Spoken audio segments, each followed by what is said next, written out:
That's why you need VOP this morning, because we will climb this far to give you a voice in what's going on, from news, reviews, politics and the economy, sports and even entertainment. Join us weekdays 7 a.m. to 9 a.m. right here on VOP TV. VOP TV. Now you have more than a voice.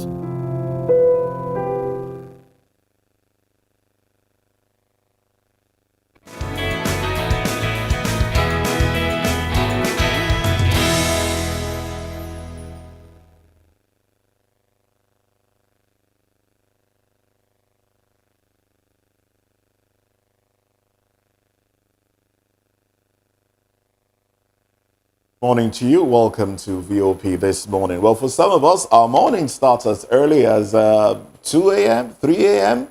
when you start prepping out for your day. Well, how are you this morning? I hope you started off your day right. Well, I am Moses Humphrey, and I welcome you to a brand new day, a brand new week, and a great time you're going to have this beautiful morning of VOP TV. Welcome to VOP this morning. All right, talking about when people's time actually, when their morning starts, I hope you're no longer lying down in your bed thinking of the holiday. Holiday is over.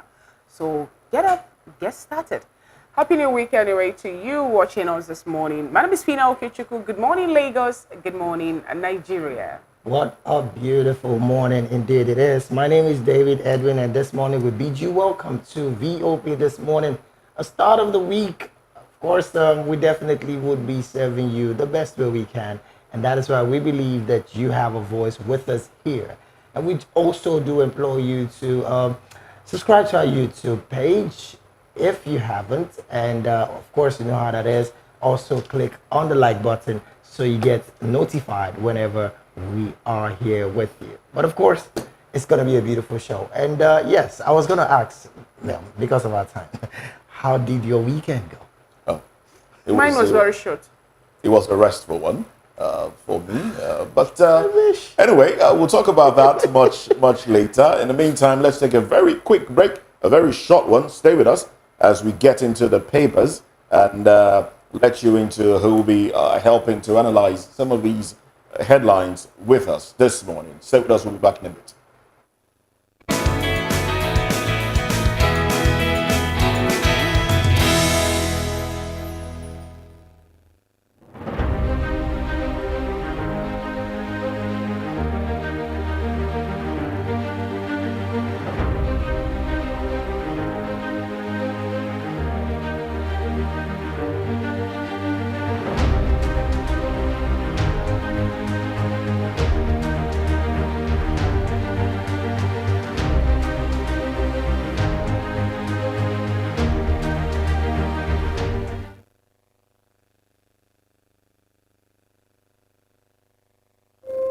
When your morning starts, make sure to look around for the right company to serve you everything you need to know about what's happening around you. That's why you need VOP this morning, because we will climb this far to give you a voice in what's going on, from news, reviews, politics and the economy, sports and even entertainment. Join us weekdays 7 a.m. to 9 a.m. right here on VOP TV.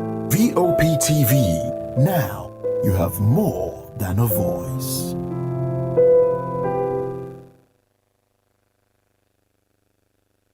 From the views on the street, we go to bed empty hunger, to the blaring horns of a hustling city, the loudest voices of the common man got a medium to be heard. This particular administration, they were coming unprepared. It's not a bad thing to renovate the president's lawn. Through top-notch programming, unbiased reportage of news, sports, business, entertainment, and cultural documentaries, Voice of the People 90.3 FM became a symbol for 21st century media.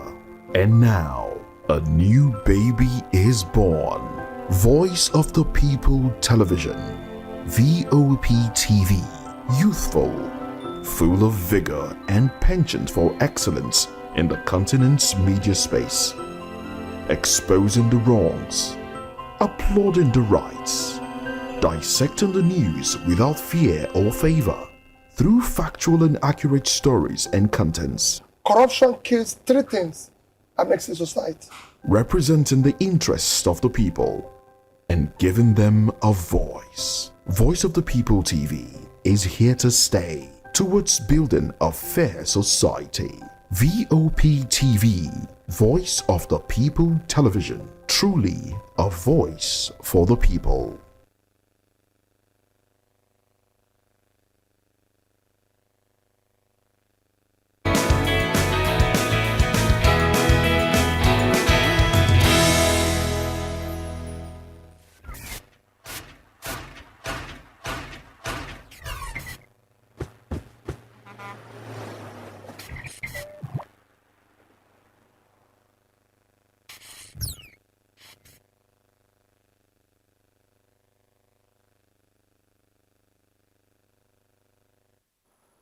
All right, welcome back. Now let's get into the papers. And we have with us in the studio Mr. Akin Fatumke, who is a communications consultant and economist as well. And it has a whole lot more added to his portfolio. Good morning to you. Welcome to the studio.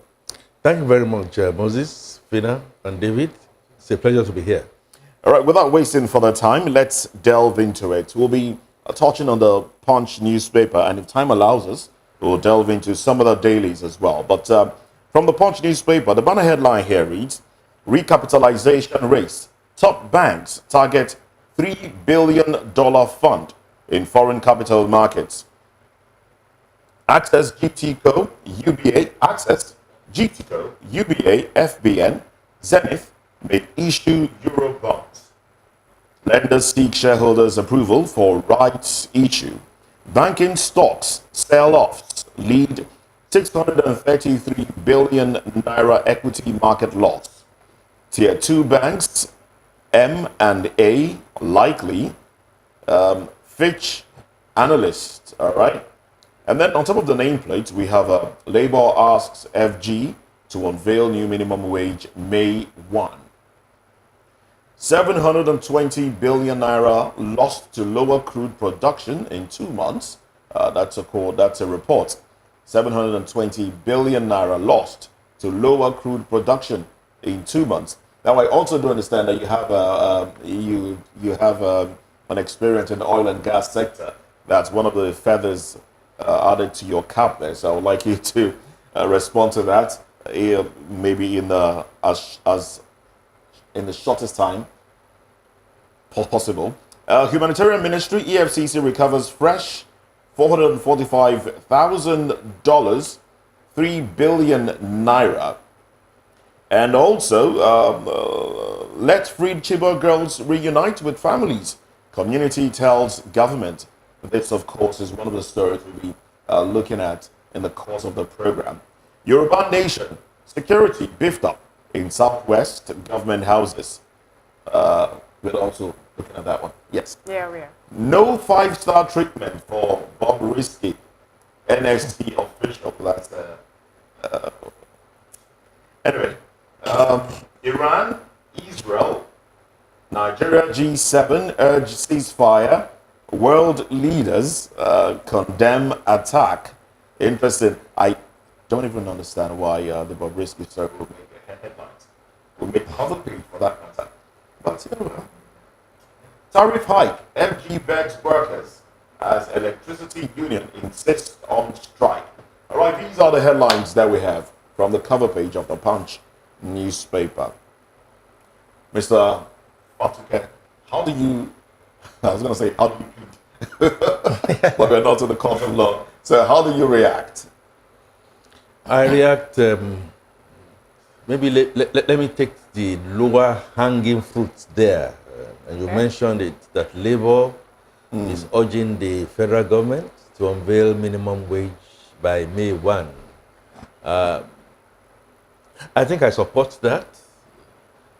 Whether you are ready or not ready, we need to actually begin to put some more money, disposable income in the pocket of workers. Suffered enough.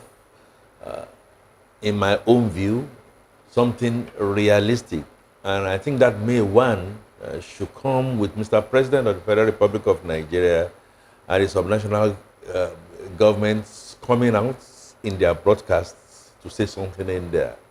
The flip will be the fact that investment is coming the way of Nigeria by way of the recapitalization. My prayer, my hope, my aspiration will be the fact that this should be met with productivity, this should be met with accountability, this should be met with fairness. Nigeria stands at the throes of going into the bigger and the bigger leagues. For you and I, Moses, me, Fina, and David, and the teaming listeners, rice issues might just come into being. Eurobond issuance, and at the end of the day, more foreign portfolio investors coming into the country.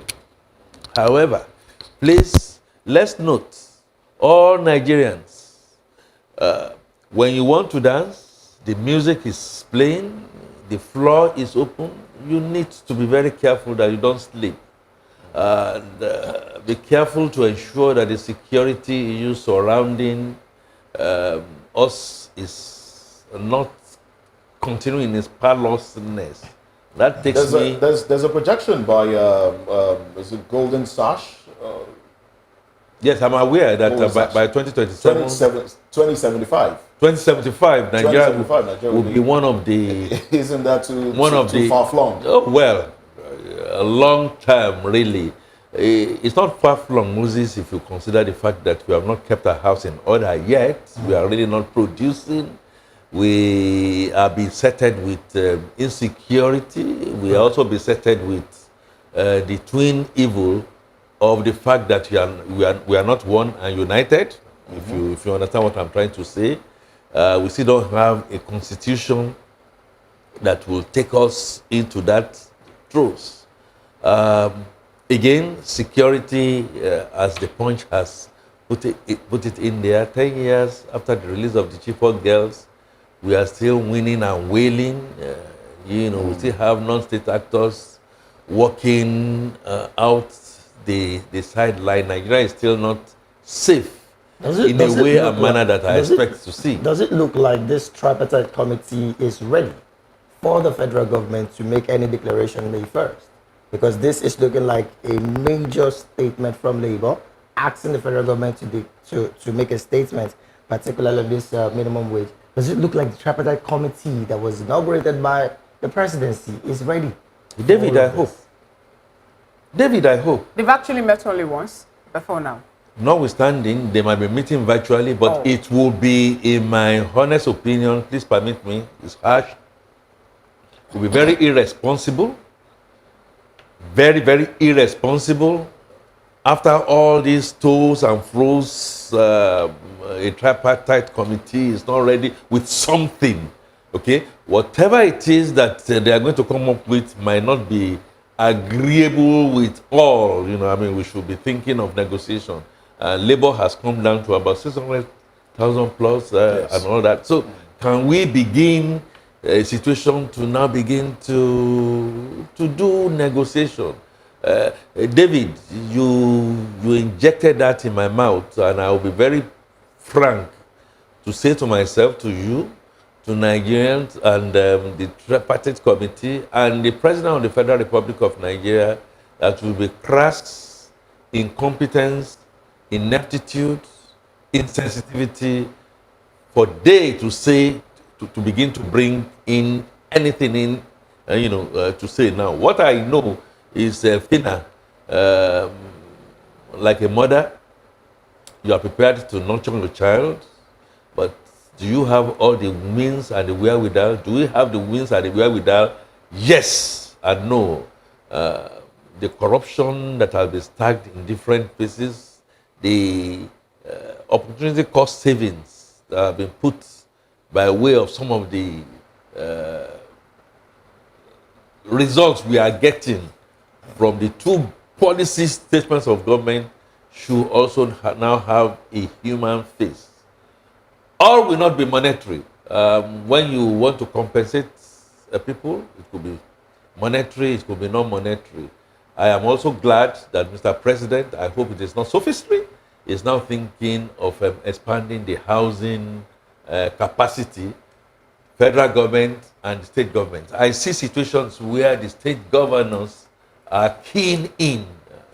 Hopefully they are keen in, even though I am one to let you know that we are running a 36-state structure and federal capital territory that is not sustainable. It's not sustainable. We can continue to hold them on, but while that is on, they should think less of themselves and think more of. Now, of talking about sustainability, 720 billion naira lost to lower crude. This looks like a major one. How would you want to ascribe this to what we are facing in Nigeria presently? There is still quite a lot of opaqueness in that industry, and like Moses said, I am there. How much are we producing? I am aware that we've done some swap deals in respect to even not meeting the OPEC quota. So these swap deals, how much of it do we still have that is trickling down, little or nothing, I dare say. And so government will now be looking at the other fiscal side, taxation. Please, let's get set for it. Another subject for another day.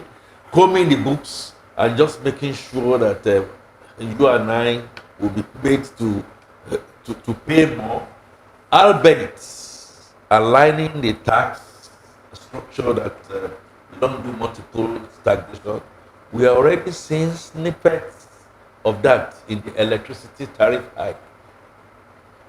Something that must come, but in my mind, still poorly communicated and poorly implemented. You cannot be thinking of giving something that you don't have. It's interesting that you mentioned electricity tariff hike, because one of the headlines in the daily says, according to the Electricity Act 2023, a 3-year jail term has been approved for those who steal power. But then who's saying something about those who are preventing the people from getting what is due unto them? Nobody's saying anything about estimated billing given to the people. Well, like we had a conversation for another day, you probably might just touch on that one later. But let's get into our major talking point. The very first one, we do have two that we will focus on this morning. But the very first one on our radar is we'll be looking at the invasion of Oyo Government Secretariat by separatist agitators of Yoruba Nation. And Yoruba Nation activist Sunday Igboho and Akintoye distancing themselves from that invasion in Oyo State. We'll talk about this one when we come back from this break.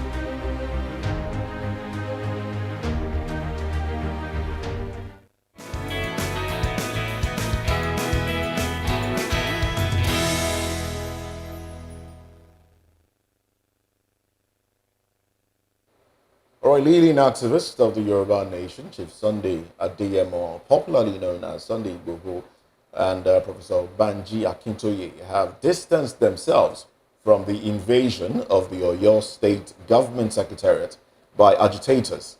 This one happened on Saturday. Now they hoisted the Yoruba Nation flag at the Secretariat. Now the incident caused panic in the area, with businesses and houses locking their doors and motorists scrambling for safety, resulting in a traffic jam on the roads. Now, Igboho, speaking through his media aide, Olayemi Koiki, in a Facebook Live session, stated that he was not aware of nor involved in the invasion. Professor Akintoye, the former leader of Ilana Omodua, alleged that another separatist leader, Abiola Onitiri, was behind the incident in Oyo State. And there is a video circulating on social media with the said Abiola Onitiri making statements. Well, additionally, the Pan-Yoruba Socio-Cultural and Socio-Political Organization, Afenifere, has also condemned the invasion of the Oyo State House of Assembly in Ibadan by suspected Yoruba Nation agitators, stating that those who took this step did not act in the interest of the Yorubas and that they claim to represent. Oh well.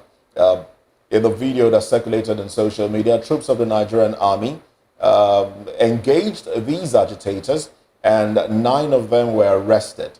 All right, after a gun duel between troops of the Nigerian army and these agitators. According to a statement by Director of Army Public Relations, Major General Onyema Nwachukwu, the agitators engaged troops in a gun duel upon sighting them at the Secretariat. The troops overpowered the agitators, who came dressed in foreign military camouflage with berets and arrested. They also had charms on them. Oh well, let's get, we'll probably just take that video, if we have that one ready, take that video and then, come into the studio and make sense of it all. ọmọ yorùbá ò bójú wẹ̀yìn mọ́ wájú ni òkè òkè là ń lọ lórí ilẹ̀ alàyè yìí pẹ̀lú àtìlẹyìn ọlọ́run àti ní sovereignty wa àti bẹ̀rẹ̀ ìjọba wa ọlọ́run ti ṣàánú fún wa àti rí àánú gbà. Mo congratulate gbogbo ọmọ yorùbá o, gbogbo indigenous yorùbá people pátápátá IYP ti Democratic Republic of the Yorùbá. Mo kí wa a kú oríire, ọlọ́run ṣàánú fún wa, a rí àánú gbà. Ká máa ran ọlọ́run nígbà gbogbo, ká máa fọpẹ́, ká máa fìyìn fọ́lọ́run. Gbogbo ìgbà tá a bá ti ń rí àwọn nǹkan tó dáa tọ́lọ́run ṣe fún wa, ẹ jẹ́ ká máa yin ọlọ́run, ká máa fọpẹ́ fún ọlọ́run ní gbogbo ìgbà. Ṣẹlá ọmọ yorùbá IYP, àǹfààní tó pọ̀ gan-an a máa bẹ̀rẹ̀ sí rí ní kíákíá, oríṣiríṣi oore nǹkan tó dáa. Lákọ̀ọ́kọ́, àwọn nǹkan kan wà tó yẹ pé tí àwọn ọmọ IYP tán bá gbé wọ ilẹ̀ yorùbá duty free ni o, gbogbo ẹ̀ la ṣì máa ṣàlàyé. Gbogbo bá ọmọ yorùbá ṣe máa rí owó láti fi ṣe business, láti fi ṣoko, gbogbo ẹ̀ la ṣì máa ṣàlàyé. Gbogbo oore tó pọ̀ ó ń bọ̀ fáwọn ọmọ yorùbá torí a ti ní control over resources wa, a ti ní control over destiny wa. Pẹ̀lú àtìlẹyìn ọlọ́run, a pé gbogbo ìlú lágbàáyé kí wọ́n mọ̀ wípé yorùbá ó ti di Democratic Republic of the Yorùbá, the newest nation in the world, àti dorílẹ̀-èdè o. So long live IYP, long live DIY, Democratic Republic of the Yorùbá. Kọ́lọ́run kó bless, kọ́lọ́run kó ṣàánú orílẹ̀-èdè yorùbá tiwantiwa. God bless Democratic Republic of the Yorùbá. God bless indigenous Yoruba people. Ẹ ṣé mo dúpẹ́. Thank you. God bless. All right, this looks very laughable. I'm just wowing here. Democratic Republic of Yoruba. I heard that. Wow. DRY. Yeah. Wow. Okay. Oh well, we have joining us virtually. We have Barrister Henry Kine, and with us in the studio we have Akin Fatunke. And yes, I'm gonna start with the man in the studio. Who's also a Yoruba man. Well, now let me take you back a little bit. Okay. Henry, Sunday Igboho, popularized this agitation for Yoruba nation. And yes, he was apprehended, and now he has stopped the agitation. There are also videos that trend of him saying things last year that, during the campaign, he said a lot of things. But now we have another individual who has basically come out to give statement. First off, I'm going to ask, how does this even make you feel? How does this make you feel, really? Now, talk from the point of view of the indigenous Yoruba man. The indigenous Yoruba man that I know is a structured mind, Republican in nature, with a lot of common sense, and we have our fair share of shenanigans, like uh, many others. My first reaction is that it's not just laughable, it's most unfortunate, and I see a lot of factors playing out here. From what Sunday Igboho has said, and respected Professor Banji Akitoye also has told, well, maybe Afenifere, whether they said that or not, tells you clearly that the mental capacity of splinter groups, there will always be splinter groups, whether it's Boko Haram, whether it's in the East, Biafran agitators, whether Odua Nesan, whether the Middle Belt from, there will always be split because division has never been for the people. It's always self. So the mental capacity of former, late Chief M.K. Abiola's wife, Mrs. Onitiri, before now, June 12, has been an activist, calls to question a mental capacity that I would not know whether it is stepped now, in seriousness, let me quickly and drugs, throw another question and what to have you. So before that would be my before we go to our virtual guest. Okay. Now, this is not a first, all right? About this time last year, May 28th, about May 28th last year, there was an attack on Amuludun FM in Ibadan by agitators of Yoruba Nation, where they took over the radio station and made an announcement introducing the birth of Yoruba Nation. Now, are we, without taking this lightly, doesn't this seem like there's something in the offing? Of course, 5 of those that perpetrated that were arrested, but we didn't hear what has happened to them after that arrest. And now we have about 20 attacked, but 9 arrested here. Is there something brewing that we probably are taking lightly? And that is our democratic space is being bedeviled with the good, the bad, and the ugly. And then talking about did you say last year, May? Yes. Last year, I would rather even take my cue, 21,366 days ago, precisely October 15, 1965. You remember Wole Soyinka with a Beretta gun went, and the whole is different. I like you to see a bit of similarities. So this time around, Wole Soyinka was not going to allow Akitola to make a broadcast, and shifted. He went alone. This time around, we now have their international collaborators in some of the things that you have seen.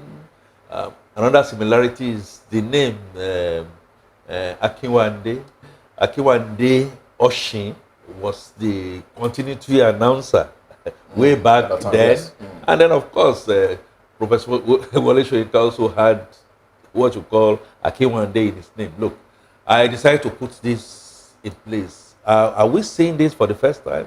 Yes, we've always seen those movies before. And Moses, for you to now then say something is in the offing, I think the blind can hear and the deaf can see clearly that things are not altogether okay, security-wise and agitation. In Nigerian nation, the Yoruba nation, they've taken their plea to the United Nations, just like Biafra has taken their plea to the United Nations. The process that this should follow People are not prepared to go through that process. And what I just see... The people are not prepared, or government the is government not listening to the people, or not allowing, the referendum that people are calling for. That is not true. So if you want to go through a referendum, you are not going to do it by going to seize your state. That's not the process. You will not begin to behead people have been around. Calling for government to come to a round table and bring people to a round table and talk. No. If you need to know that we have a national assembly, have you gone through your national assembly to ask for a referendum? So what you are trying to do, therefore, is that you want to deliberately hijack, and that is not the process. It's not acceptable. Let's quickly bring our virtual guests into this conversation. Barrister Henry Ikine, good morning to you. Welcome to the conversation. Well, I do believe that you have been following the trend. What is the? Let me just take you to the aspect of the law. What is the implication really of such successionist pronouncement in a country, in an existing country? Such pronouncement, what does it imply and what does it attract?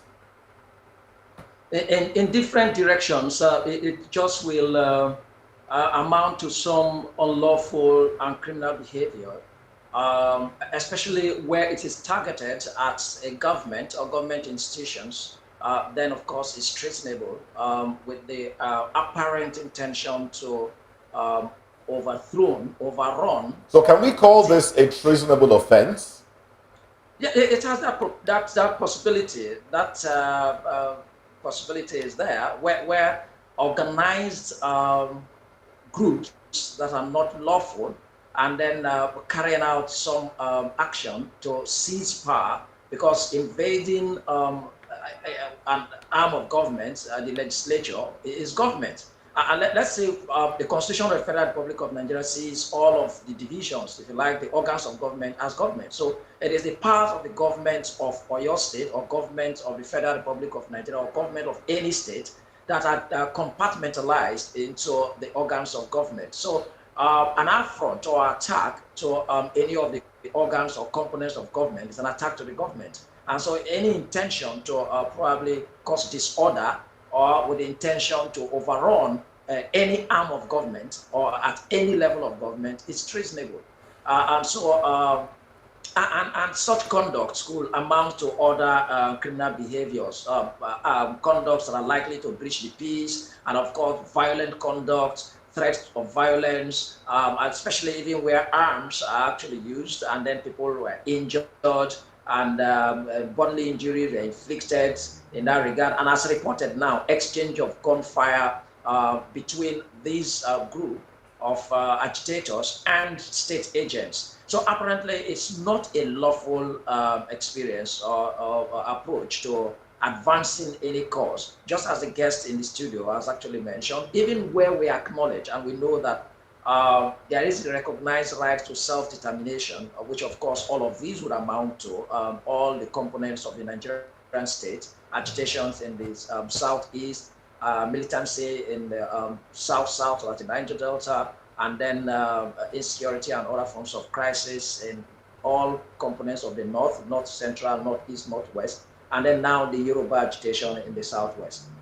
All of these, much of the arguments have actually been issues of self-determination and then reactions to some feeling of exclusion and marginalization. But in any case... Okay, Barrister Ikume, you are of the opinion that the quest, or rather the agitation and the separatists going to hoist their flag, is a case of a personal, them talking about their own personal benefits and gain. But in Nigeria, a lot of people actually have been clamoring for change in governance. Some political elites who have the opinion that the system of government we're operating now is part of what we're having as a challenge. Some have gone as far as deciding or talking about the one that we can actually follow for Nigerians to, stop having let's say, the untold hardship we're facing.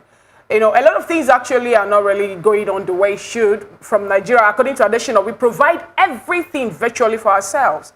And by so doing, you find out that Nigerians are not really happy at this time. So do you also think that these Yoruba agitators going on that far to get to Oyo to hoist their flag, actually, you still think it is a personal thing? Don't you think actually it's the people talking, with that particular action? Apparently, I don't see it as an individual or a select group of individuals agitating. It appears to be representative of the thoughts of many. That's clear. Then another angle to it. The point we are making is it's not that Nigerians cannot advance the reasons or the grounds for all of these agitations across the country. But the point is, there is just one reasonable way to go in about this. If you feel that the government is not responsible, there is just one reasonable, lawful way to go about, if you like, calling out on government to continue to uphold the primary responsibility of government as provided in our Constitution, Section 14 thereof, that is to continually enhance the welfare of citizens. Apparently, our governments have failed at all levels. All the 36 state governments and the local governments and the federal government apparently have failed citizens and Nigerians indeed. And that for me is actually the background to the agitations across the country at different parts of the country. But the point is that going to be why we will take up arms against state agents? That's just an indication of state failure, indeed. And then is that why we should probably declare republics and then hoist flags of rather unknown republics within a republic? That's why I described earlier that such behaviors are apparently treasonable and then, of course, unacceptable and unlawful. And then the state agents will come after you. Even if you are exercising your right to self-determination or right to agitate for improvement and the welfare of citizens, which is a right, and even you are advancing probably some right for inclusion in terms of economic resources and access to harnessing economic resources. Or you are dissatisfied with the distribution of resources. Oh, thank you, sorry. Sorry about that. All right. You talked about a treasonable offense from a country or nation where the court actually gave a ruling as regards a particular individual who also championed agitation. The court actually says this person has been discharged and acquitted, and the government is yet to work with what the court actually said. Do you think Nigerians are not really having the faith again to say they want to do this, given the fact that in Nigeria we will have three arms of government? It's more like the executive actually happens to be the one superseding every other arm of government. Because the executive actually have faulted what the legislature, the legislature have said. They've also faulted what the judiciary also have mentioned for some time now.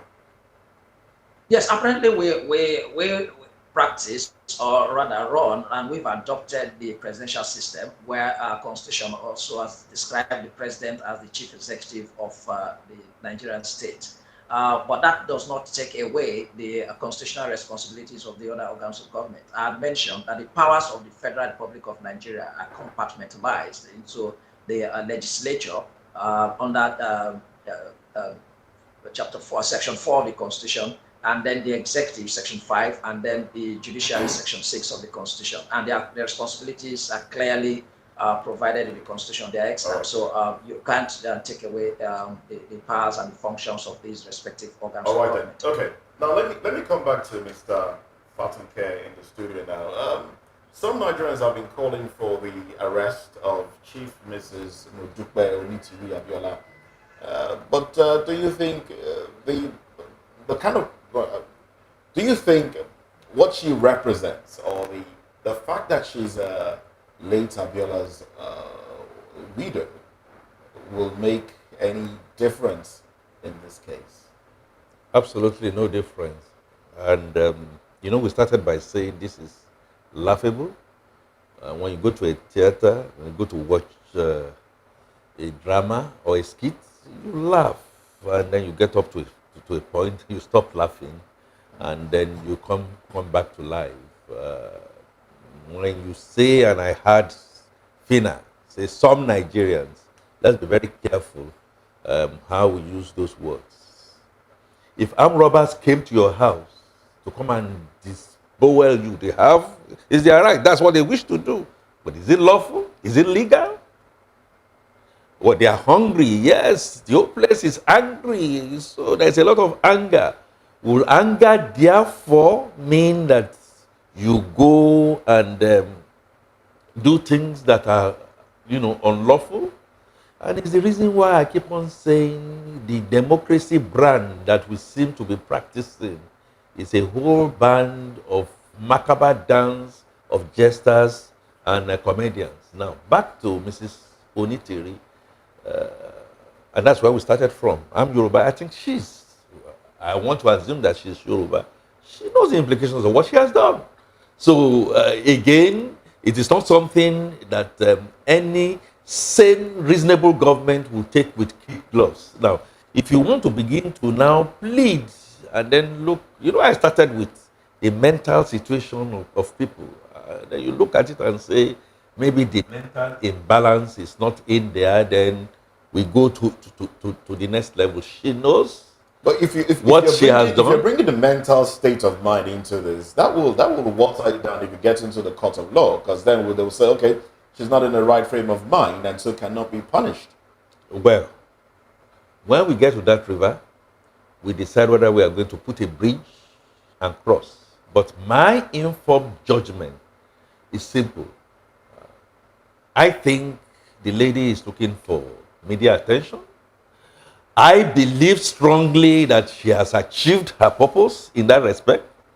But, like Isaac Newton's law of motion, third law of motion, action and reaction becomes equal and opposite. You cannot, in one hand, appropriate, like lawyers will say, and then you want to reprobate. You know the implication of why you are doing what you are doing. If it happened in the military terms, you know it's treason, and you know the outcome. And in any case, it's worth saying. If you use the word some Nigerians representing the interest of some people, interest of whose people? The major stakeholders have said to you that they are on their own, that they are rabble rousers. They are rabble rousers. So, again, we must talk about them because some of these things have come to the public space. I think it is high time, 3 points now, high time the Nigerian government also sees this as the fact that unrestiveness is going on. So whether it is agitators, whether it's Nigerian Labour Congress, whether it's the Egbesu boys here and there, things are not going in the direction that they should go. And so we must get back to real governance of character and capacity to ensure fairness to all manners of people. And then look at this constitution that we are talking about all this while. Are you going to tell me that because, are you not angry, Moses? Am I not angry? Of course, it's all for all of us, but there must be set, lay down process and procedures that should take place. However, as a Yoruba man, I put my hand to my chest. I think, in my own honest opinion, a brainwash has been done. Little dollar here and there, plus drugs, plus, brainwashing. Gets these boys, they decided to make it on a Saturday. Now, listen. And this is where communication comes into being. Why did you pick Saturday? Why didn't you pick a Monday? Why didn't you pick a Friday? Like Wale Soyinka picked a Friday. Why didn't you pick a Friday? The reason why you didn't pick a Friday is because perhaps you've thought through it.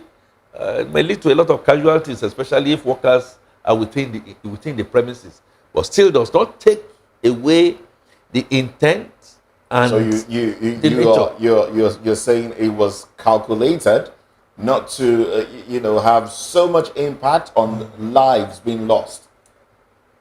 On the face value, yes, that's exactly what I'm saying. So and secondly, a human angle to it.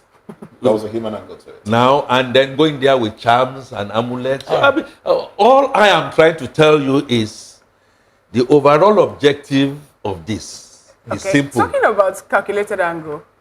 Look, fifth columnists do appear within agitators. Oh, okay. So whether it's the Biafra agitators, whether it is, whether it's the South, somebody will just come and say, look, it's my own time now to try and shine. So It was well planned, and then when that thing happened, I don't know how many little dollars and drugs that you have given to these guys, and then you come and make an announcement there. I think the whole weight of the arm of the law must now be made very, very, very heavy to serve as a deterrent, because more and more of this will also happen. Look at where you will not say because you are hungry that you want to take somebody else, just cut somebody's head and then chop it, and then they ask you, you say because you are angry. Mr. No, it does not make sense. Mr. Akin, the agitation started in the footstool of the Yoruba land, the Oyo state. And then just where you said it's more like they have a calculated, angle to this particular agitation and hoisting of the flag. Now, don't you think actually starting this from Oyo, we also remember that Osun State Governor moved straight to recruiting the military to guard the secretariat, even the Osun State Broadcasting House and all that, to make sure that people wouldn't move over to that angle. Now, don't you think actually that this is more like an ideology spreading from the Yoruba nation? Because the place that started this agitation was from the footstool, the stool of the Yoruba political head. Okay, I'm in this studio as a Yoruba man. Those people could not have been speaking for me. And that cannot be an ideology. All right. No, please, David. It cannot be. You cannot say to me now that rabble rousers, the NSAS, remember? They had a good addition, everybody is angry. Then some people came in and then they started going and started burning and started killing people. Would you say those people have any ideology? No. Look, organized and agonized. There are structured ways. It's not in doubt that every other person in Yoruba land, take Ogun State as an example. You want to tell me that in Ogun State, we are all speaking with one mouth? The Ijebus, the Egbados, So when are you now then going to want to stop? And likewise elsewhere, there has to be structure, there has to be order. Yes, there has to be governance, even at the national level. You said Oyo State. If anybody that has any modicum of sense, see what Wole Soyinka did in 1965. At that time, Ibadan was the center of the western region. So if you really were trying to look at what will be the center of the southwest, is it Ibadan today? Are you not be thinking of Lagos? Are you not be thinking of elsewhere? So when an armed robber comes to your place and decides to do what he needs to do, it tells you that you have to try and fortify. That's common sense. These people are rabble rousers. They need to be put in their proper place, and they need to be structured and punished appropriately, in my honest opinion. All right, thank you so very much, Mr. Akifatike. Now, Barrister, I'm going to come to you almost immediately. Mrs. Onitiri has made her statement. Ignorance of the law is not absence of the law. It's interesting to know that even the federal government have not said anything as at this time. Now, I'm going to take it back to the declaring of IPOB as a terrorist group. Almost similar things have happened in the same vein. One would want to ask the same question from some quarters. Why is the federal government not making a statement at this point? That's one. Two, the agitators are making too many statements with this move.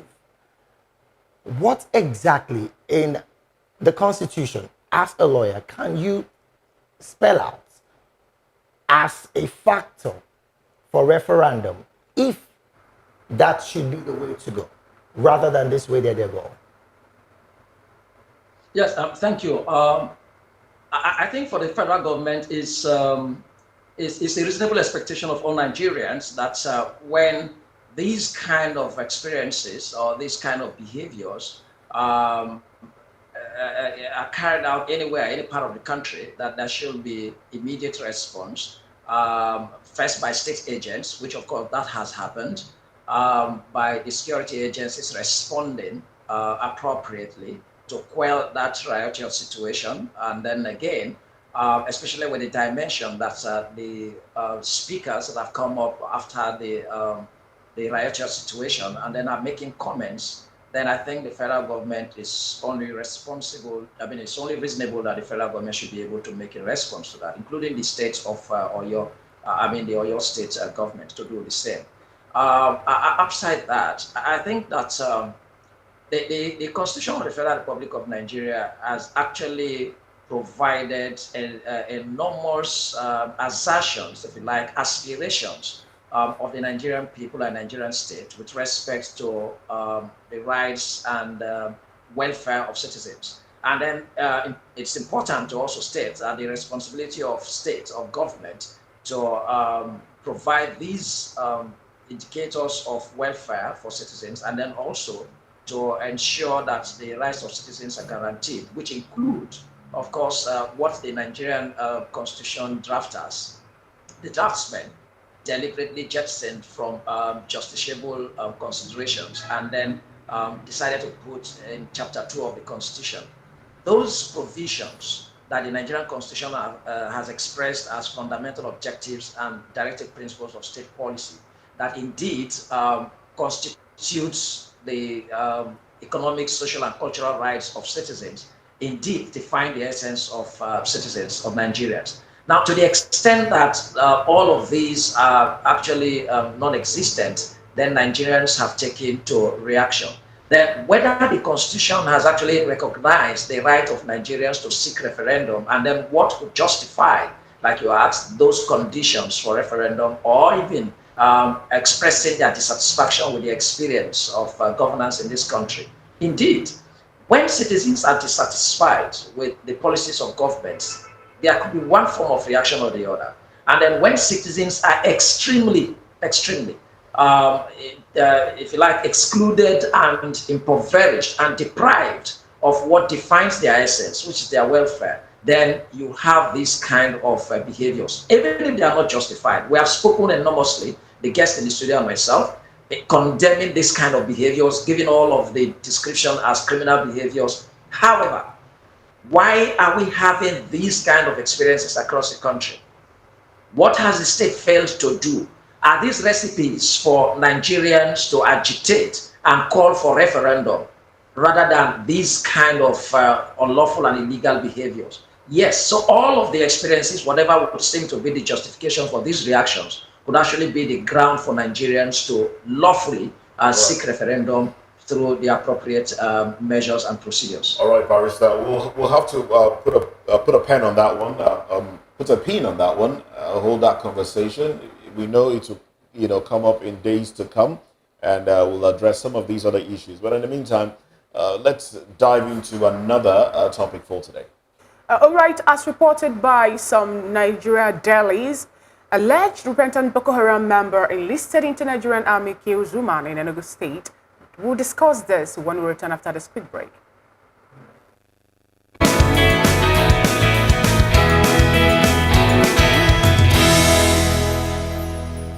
From the views on the street We go to bed empty hunger. to the blaring horns of a hustling city, the loudest voices of the common man got a medium to be heard. This particular administration, they were coming unprepared. It's not a bad thing to renovate the president's lawn. Through top-notch programming, unbiased reportage of news, sports, business, entertainment, and cultural documentaries, Voice of the People 90.3 FM became a symbol for 21st century media. And now, a new baby is born. Voice of the People Television, VOP TV, youthful, full of vigor and penchant for excellence in the continent's media space, exposing the wrongs,